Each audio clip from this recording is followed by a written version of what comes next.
اگه یه روز بتونی دنیات رو خودت بسازی، رنگهاش رو انتخاب کنی، زاویه نگاهت رو تنظیم کنی و حتی تصمیم بگیری کی همه چیز متقارن باشه، آیا اون دنیا واقعیه یا فقط یک رویاست؟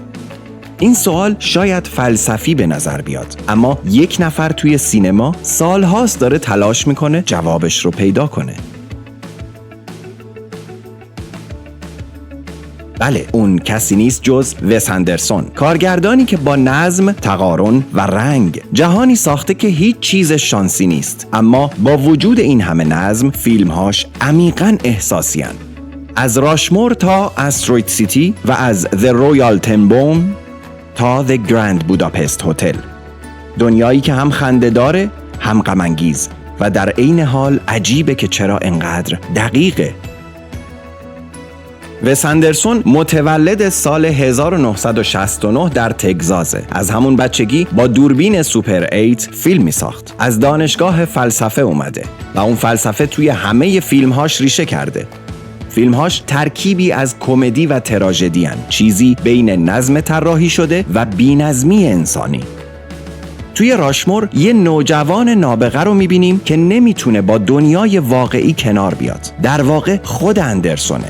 همیشه بین نظم ذهنی و آشوب بیرونی گیر کرده و این تضاد کلید فهم سینمای وس اندرسونه. و چالش اولی که باش مواجهیم اینه: چرا فیلم‌های اندرسون با وجود رنگ‌های شاد انقدر غم‌انگیز به نظر میرسن؟ جوابش توی تضادهاست. توی پلیلیست ژانرهای سینمایی و ویدیوی ژانر درامی که ساختیم گفتیم که درام یعنی کشمکش بین خواستن و نرسیدن. در فیلم‌های اندرسون این تضاد بیشتر از همیشه وجود داره، اما با لبخند، با رنگ و با موسیقی ملایم. مثلا در فیلم مونرایز کینگدوم دو کودک عاشق میشن و از دنیای بزرگترها فرار میکنن. در ظاهر بامزه است، ولی در اصل درباره فرار از نظم ظالمانه اجتماع حرف میزنه. یعنی حتی توی جهان دقیق اندرسون احساس هنوز راه خودش رو میتونه پیدا کنه. اندرسون استاد نظم بصریه. هر پلان توی فیلمهاش شبیه یه قاب نقاشیه. دوربین وسطه، رنگها حساب شدن، حتی حرکت بازیگرها مثل طراحی صنعتی شده. توی پلیلیست عناصر سینمایی و ویدیوی فیلم برداری در سینما گفتیم تصویر خودش یک روایتگره، نه فقط یک قاب قشنگ، و هیچ کس به اندازه اندرسون از این راوی استفاده دقیق نمی‌کنه. اما اینجا چالش دوم پیش میاد: آیا تقارن و نظم باعث میشه احساس واقعی تر منتقل بشه یا مصنوعی تر؟ توی فیلم The Grand Budapest Hotel نظم ظاهری نمادی از تلاش شخصیت اصلی برای نگه داشتن معنا توی جهان در حال فروپاشیه. پس نه، فرم احساس رو نمیکشه، بلکه اون رو در قالب نظم پنهان میکنه. وس اندرسون خودش گفته من با نظم بی‌نظمی رو نشون میدم. اما نظم فقط در تصویر نیست، در روایت هم ادامه داره. روایت‌های اندرسون معمولاً مثل داستان‌های دیو و پری برای بزرگسالانه، پر از شخصیت‌هایی که دنبال معنا هستن ولی توی یه دنیای کارتونی گیر افتادن. توی فیلم The Life Aquatic with Steve Zissou یه مستندساز دنبال انتقامه، ولی در واقع داره دنبال خودش میگرده. اینجا اندرسون با ژانر درام بازی میکنه، درامی که در ظاهر کمیکه اما توی عمقش یه بحران هویت خوابیده. توی ویدیوی ژانر کمدی گفتیم خنده گاهی فقط یک راه دفاعیه و اندرسون از همین خنده برای نشون دادن درد استفاده میکنه. در فیلم‌های جدیدش مثل استروید سیتی این روایت حتی درباره خود روایت کردنه، درباره اینکه چطور داستان گفتن خودش نوعی معنا میسازه. توی فیلم The French Dispatch اندرسون مثل یک ویراستار عاشق جزئیاته. هر قاب مثل صفحه یه مجله زنده است. فیلم از چند داستان جدا ولی درون مایه‌دار تشکیل شده، درباره هنرمندان، عشق و مقاومت در برابر بی‌معنایی زندگی. اینجا وس اندرسون نه تنها نظم بصریش رو به اوج میرسونه، بلکه نشون میده چطور میتونه از دل کیاس و روایت‌های تو در تو به نظم ذهنی خودش برسه. این فیلم یه ادای احترام به روزنامه نگاری به عنوان هنره و شاید اون مجله در واقع ذهن خود وس اندرسونه، جایی که هر داستان، هر رنگ و هر قاب مثل مقاله‌ای از دنیای درونی خودش منتشر میشه. شاید برای همینه که فیلم The French Dispatch پرستاره ترین و پرجزئیات ترین فیلمیه که ساخته.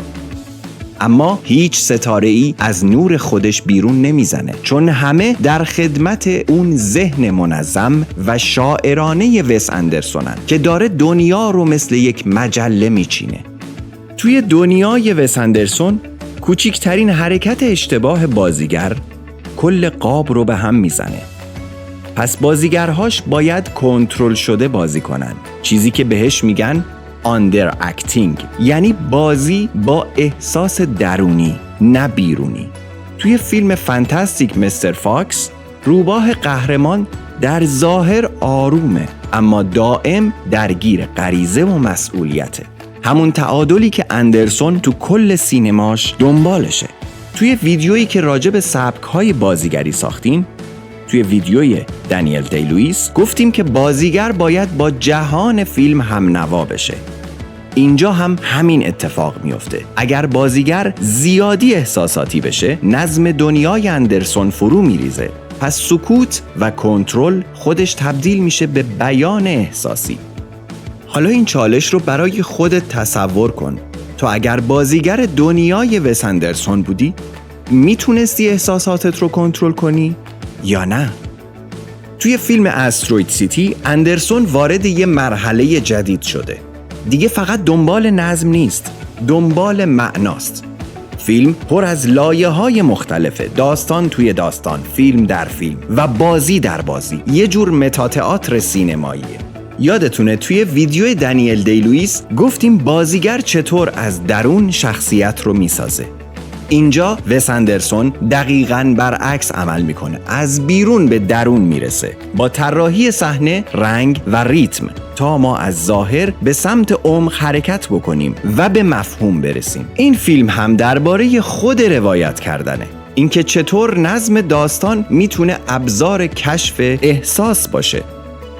حالا توی جدیدترین فیلمش The Phoenician Scheme یا طرح فینیقی، اندرسون ما رو میبره به خاورمیانه خیالی دهه 50، ولی یک چیزی عوض شده. اینجا فرم کمتر خودنمایی میکنه و احساس دوباره مرکز فیلمه.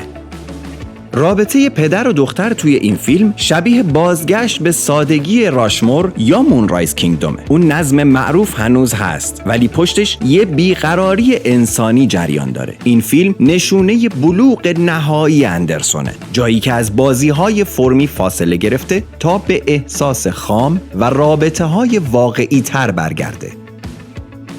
وس اندرسون در نهایت یه چیز رو به ما یاد میده، اینکه زیبایی همیشه واقعی نیست، اما حسش واقعیه. همونطور که خودش گفته، من فیلم‌هایی میسازم که شبیه خاطرن، نه واقعیت. شاید برای همینه که دنیای وس اندرسون رو نمیتونیم فراموش کنیم، چون هر بار که میخندیم یا دلمون میگیره، داریم یه تیکه از خاطرات خودمون رو توی قابهای اون پیدا میکنیم. حالا نوبت توه. فرض کن توی دنیای وس اندرسون زندگی میکنی. همه چی متقارنه، رنگ ها دقیقاً و هر احساس تبدیل میشه به یک قاب سینمایی. اگه میتونستی فیلم خودت رو اونجا بسازی، موضوعش چی بود؟ یه عشق گم شده؟ یه ماجراجویی کودکانه؟ یا شاید یه تراژدی با لبخند؟ برام توی کامنت ها بنویس. شاید اون ایده دنیای بعدی وس اندرسون باشه. ممنونم که تا این لحظه در کنار من بودید. من احمد هستم و اینجا سینمالوژیه.